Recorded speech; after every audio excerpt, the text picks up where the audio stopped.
Hello अस्सलाम वालेकुम। आज मैं आपको इस वीडियो में दिखाऊंगी फ्रिज ऑर्गेनाइजेशन और रोज़े के इफ्तार की प्रिपरेशन मैंने की थी। फर्स्ट इफ्तार की प्रिपरेशन दिखाना मैं भूल गई थी, तो मैंने सोचा कि मैं आप लोगों को सेकंड इफ्तार की प्रिपरेशन दिखा देती हूँ।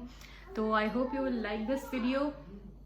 तो चलें शुरू करते हैं फिर फ्रिज ऑर्गेनाइजेशन से।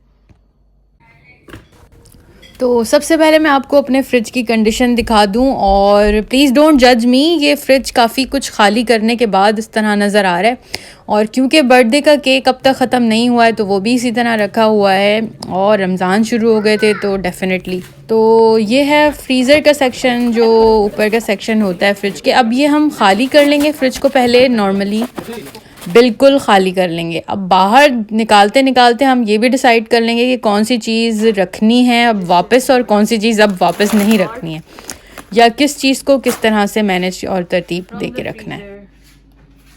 गोश्त कम है, सब्जियां वगैरह ज़्यादा हैं।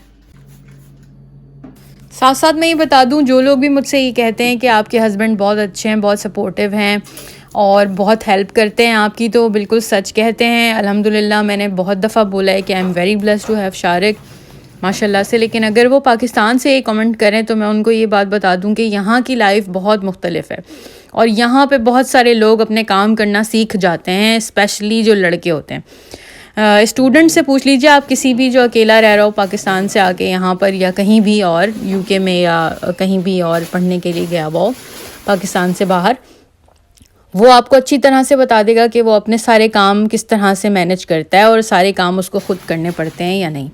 तो ये देखिए जनाब, ऊपर के फ्रिज के ऊपर का हिस्सा, फ्रीज़र का सेक्शन क्लीन हो गया है। अब हम आ जाएंगे फ्रिज की तरफ, नीचे के पार्ट में, और उसी तरह से सारी चीज़ें हम निकाल रहे हैं नॉर्मली, जैसे पहले मैंने फ्रीज़र से निकाली थी। और ये मत समझिए कि शारिक ही सारा काम कर रहे हैं, ऐसा नहीं है। शारिक मुझे सारा सामान पास करके ज़रूर दे रहे हैं, लेकिन बाकी सारा मैनेज और क्लीन मैं ही कर रही हूँ इन सब चीज़ों का। This is all we got from the fridge, we took out from the fridge, this all and this thing, so that's fine, या यू डिसाइडेड नहीं करना। और जो ये मैं स्प्रे यूज़ कर रही हूँ, this is actually safe for any surface, specially food surfaces. ये ऑर्गेनिक चॉइस है, ये मुझे कहीं किसी स्पॉन्सर्ड एड वालों ने भेजा था मेरे इंस्टाग्राम पे। और अगर आप मेरे इंस्टाग्राम पे नहीं हैं तो मैं आपको कहूँगी कि जॉइन माई इंस्टाग्राम। वहाँ पर मैं मुख्तलिफ़ स्टोरीज़ शेयर करती रहती हूँ अपनी पर्सनल लाइफ से रिलेटेड।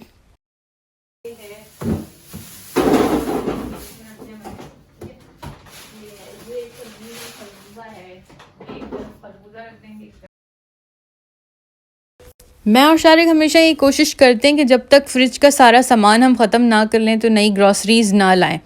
यानी कि जब भी हम ग्रॉसरी करने जा रहे होते हैं तो हम चेक करते हैं कि क्या क्या चीज़ रखी हुई है और क्या क्या चीज़ हमें ऑलरेडी ख़त्म करनी है। इट्स लाइक कि हम एक्स्ट्रा चीज़ें बाय नहीं करना चाहते, और ऑलरेडी चीज़ें जो रखी हैं उन्हें फेंकना नहीं चाहते।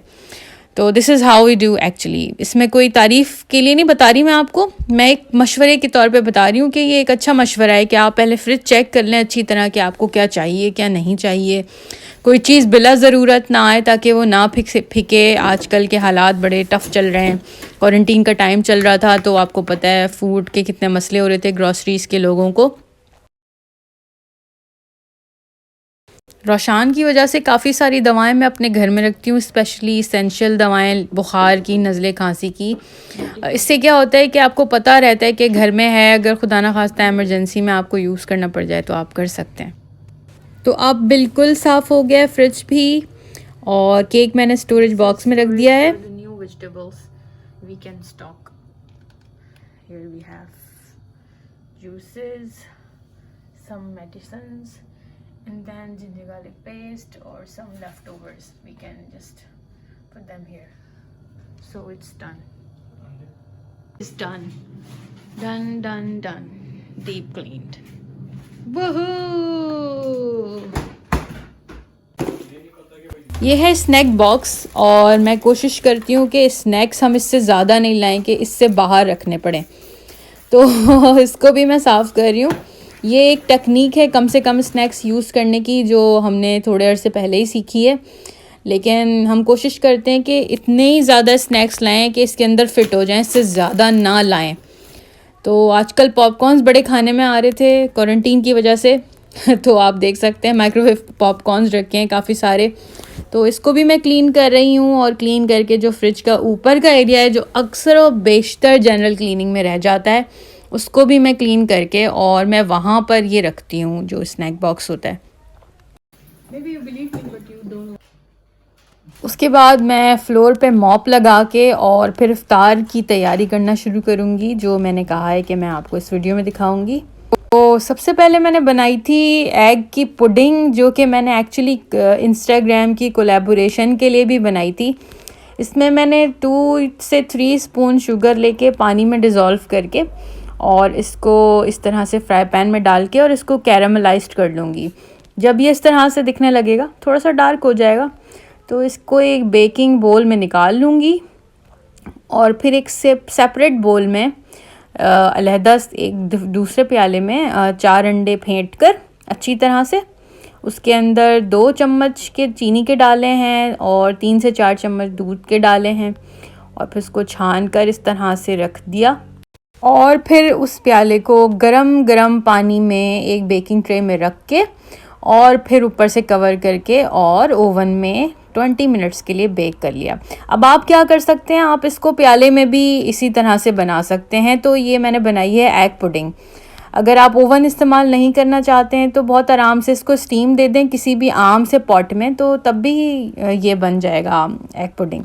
It's really easy to make और मज़ेदार भी होती है। कैरमल ऊपर से डला हुआ होता है, और थोड़ी सी ये ओवर कुक हो गया है मुझे लगता है, थोड़ा सा बेकिंग की वजह से, क्योंकि मैं और भी मल्टीटास्किंग करी थी तो इसको थोड़ा ज़्यादा बेक कर दिया है मैंने। लेकिन अगर आप हल्का सा कम बेक करेंगे इसको तो ये और भी ज़्यादा अच्छा बनेगा। तो ये देखिए, इट्स एब्सोल्युटली रेडी।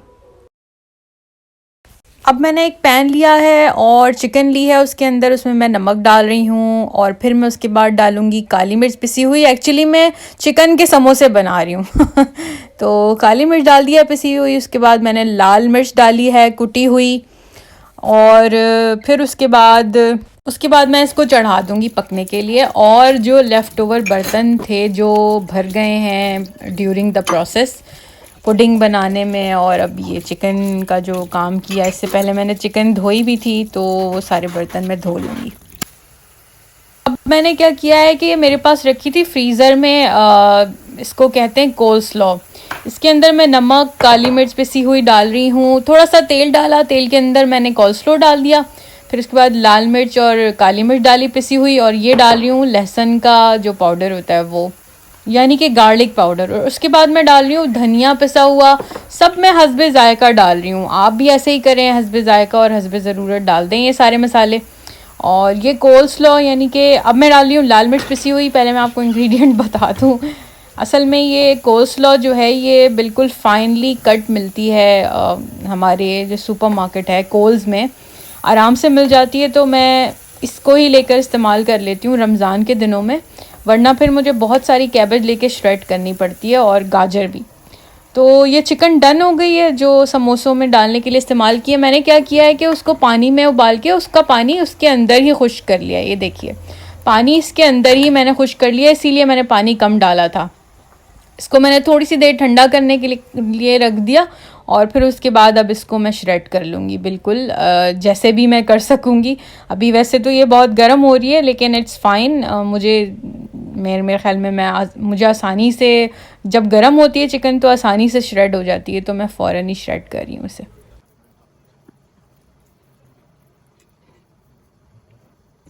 तो अब मैं चिकन को इसके अंदर डाल के और इसको इसके साथ मिक्स कर लूँगी। वेजिटेबल को जो मैंने अभी आपको दिखाया था, जो कैबेज है, कोल्स्लॉ है यानी कैबेज है, उसके अंदर बारीक कटी हुई 2 तरह की, रेड एंड वाइट, और गाजर भी है यानी कि कैरेट है बारीक कटी हुई श्रेडेड। तो मैं इसको अच्छी तरह से मिक्स करके और समोसे बनाना शुरू करती हूँ आपके सामने। तो देखिए समोसे मैं दो तरह से आपको बना के दिखा रही हूँ। बहुत सारे लोगों को समोसे बनाने आते होंगे और बहुत सारे लोग मुझसे ये भी कहते हैं कि आपने दिखाया नहीं, तो उन लोगों के लिए मैं दिखा रही हूँ कि भाई मैं दो तरीके से बना रही हूँ। देखिए एक तो ये तरीका था कि पट्टी रखी, उसको इस तरह से फोल्ड किया, जो बनी बनाई रेडीमेड पट्टियाँ मिलती हैं, क्या कहते हैं इनको, पेस्ट्रीज़, समोसा पेस्ट्रीज़, वही मैं इस्तेमाल कर रही हूँ। तो इस तरह से इसको बंद किया पहले और दोनों जगह से, और ये देखिए समोसा जो है वो डन हो गया। अब दूसरे तरीके से जो मैं समोसा बनाती हूँ उसको भी मैं दिखा देती हूँ कि देखिए बीच से इसको मोड़ा इस तरह से और ये ट्रायंगल टाइप का बना लिया और देखिए पाउच सा बन जाएगा। इस बात का ख्याल रखना है जो आपको कोना नज़र आ रहा है, जो बिल्कुल कोने पर है, उसके अंदर से अगर वो खाली रहा तो ये मसाला निकल जाएगा उसके अंदर से। अब मुझे ये नहीं पता कि मैं एक्सप्लेन कैसे करूँ, मगर मैं आपको डेमोस्ट्रेशन दे के दिखा रही हूँ, डेमोस्ट्रेट करके दिखा रही हूँ। अल्लाह करे जिसको नहीं समझ में आया हो आज तक समोसा बनाना, उसके समझ में आ जाए। लेकिन समोसा बनाना is not a rocket science. अब तो आजकल तो बच्चे भी बना लेते हैं यूट्यूब से देखकर। तो आई थिंक काफ़ी लोगों को आता होगा, मैं बिला वजह बोल रही हूँ। और समोसे रेडी हो गए हैं। अब मैं फ्रूट सैलेड बनाना शुरू करूँगी और ये सारे फ्रूट्स काटूँगी फ्रूट सैलेड के लिए। केले हैं, स्ट्रॉबेरीज़ हैं, एप्पल हैं और पियर है और अंगूर हैं। अच्छा, जितनी तेज़ी से ये फ्रूट सैलेड मैं काट रही हूँ ना वीडियो में, काश के मैं असली में भी इतनी तेज़ी से काट सकती होती और मेरे हाथ में कोई मैजिक होता कि सारे फ्रूट और सारी वेजिटेबल जल्दी जल्दी कट जाती हैं। बल्कि मैं तो कहती हूँ सारे काम ही जल्दी जल्दी हो जाते। थोड़ी सी मैंने इसमें चीनी डाली है और ये है फ्रेश क्रीम। उसके बाद मैं इसको मिक्स करके रख रही हूँ। और हम कोई जूस नहीं बना रहे क्योंकि हम ऑरेंज जूस लेके आ गए थे फ्रेश, तो इसीलिए जूस तो कोई भी बनाना नहीं पड़ेगा। आई मीन ये जा रहा है straight to the fridge after cling wrap. और मैंने चिकन मैरिनेट की हुई थी 1 घंटे पहले से। जो मसाला मैंने लगाया वो आपको दिखा रही हूँ। ये नैंडोस पेरी पेरी मसाला मुझे अपने नियरेस्ट सुपरमार्केट से मिला था। थोड़ा सा ऑयल डाल के चिकन के अंदर और मैं इसको अच्छी तरह से मिक्स करके और चूल्हे पर चढ़ा रही हूँ, यानी कि हल्की आंच पर ढक के रख रही हूँ। 20-25 मिनट पकने के बाद इसका ये हाल हुआ है यानी कि इतना पक गई है चिकन। और थोड़ा सा और पका लूँगी। पानी वानी मैंने कोई नहीं डाला है और ये रेडी हो गई है। अब इफ्तार बनाने का टाइम शुरू हो गया है, तो समोसे तलने से शुरू किया है मैंने ये काम। और क्योंकि सारी चीज़ें बन गई हैं, बस 20 मिनट रहते हैं इफ्तार में, तो समोसे तल रही हूँ मैं। समोसे के बाद मैंने सोचा तो ये है कि पकोड़े भी बना लूँ। और हमेशा की तरह शारिक मेरी थोड़ी सी हेल्प कर रहे थे समोसे तलने में इस वक्त। अब मैं पकोड़े बनाना शुरू कर रही हूँ और मैंने बस आलू काटे हैं और थोड़ा सा बेसन घोल के, थोड़ा सा पतला सा बेसन घोल के और उसमें बस आलू डाल के उनको बनाना शुरू कर दिए। Nothing fancy. मैं हमेशा पकोड़े थोड़े से पतले बेसन के ही बनाती हूँ। मुझे पता है बहुत सारे लोग थोड़े गाढ़े बेसन के पकोड़े बनाते हैं, मतलब ये जो आलू के होते हैं, लेकिन मुझे इस तरह से अच्छे लगते हैं, क्रिस्पी रहते हैं इस तरह से। तो सब कुछ रेडी हो गया है। अब मैं आपको दिखा रही हूँ, हम लगा चुके हैं टेबल पर, बस इफ्तार का इंतज़ार हो रहा है। तो ये जो इफ्तार वाला टाइम होता है ये बहुत ज़रूरी होता है दुआ के लिए। इसमें हम सबको बैठकर दुआ करनी चाहिए। बहुत सारे लोगों को ये बात पता भी होगी, मगर फिर भी मैं चाहती थी ये बात शेयर करूं। इस वक्त काफ़ी सारी दुआएं हमारी कबूल की जाती हैं, तो दस्तरखान पे बैठकर दुआ करना मत भूलिए जब भी इफ्तार के पास बैठे हों, यानी कि इफ्तार से पहले। तो हमने इफ्तार कर ली है। उम्मीद करती हूँ आपको ये वीडियो पसंद आई होगी। Thanks for watching this video. If you like it, please don't forget to give me a thumbs up, subscribe my YouTube channel, join my Instagram and like my Facebook page. Thank you so much for watching this video. Allah Hafiz. Allah Hafiz करेंगे आप? Allah Hafiz.